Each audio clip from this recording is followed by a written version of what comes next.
আরে মুরগির মাংসগুলোকে আমি আমার বাবার সাথে খাবো। আরে চিন্টু তোর হাতে এগুলো কি? আরে এগুলো তো মুরগির মাংস, আমি আমার বাবার জন্য নিয়ে যাচ্ছি। আরে আমাকে একটু খেতে দে, আমি খেতে চাই। আরে চিন্টু তাড়াতাড়ি মাংস আমাকে দিয়ে দে। আরে আমি মাংস দেব না, বাবা রাগ করবে। আরে আমার সব মাংস তো নিচে পড়ে গেল। আরে চিন্টু কোথি তুই? তাড়াতাড়ি তুই আমাকে বাঁচা, আমি সাঁতার জানি না। আরে সর্বনাশ করেছে, এখন তো তাকে বাঁচাতে হবে, নয়তো সে মারা যাবে। আরে চিন্টু সব দোষ তোর, তোর জন্যই আজকে আমি ডুবে যাচ্ছিলাম। এই তো বাবা আমি বাসায় চলে এসেছি। আরে চিন্টু তোর খালা নাকি তোকে মাংস দিয়েছে, মাংস কোথায়? আরে ও চিন্টুর বাবা কোথায় তুই? তাড়াতাড়ি বাইরে আয়। আরে ব্যাপার কি, ডাকছো কেন? আরে মাতাল কোতিকার, তোর চিন্টু আমার বেটাকে পানিতে ধাক্কা মেরেছিল। আরে চিন্টু আমি এসব কি শুনছি? আরে থাম, আজকে তোকে আমি একটা উচিত শিক্ষা দেব। আরে ভাই আপনি চিন্টুকে মারছেন কেন?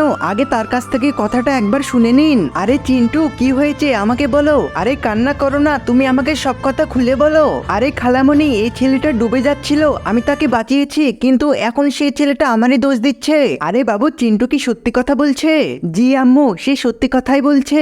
আরে শয়তান ছেলে থাম, আমি তোকে মারবো। আরে দেখলেন তো ভাই, চিন্টুর কোনো দোষী ছিল না। আরে বন্ধুরা তোমরা চ্যানেলটিকে সাবস্ক্রাইব করে দিও আর কমেন্টে জানাও তোমরা কোন ক্লাসে পড়ো।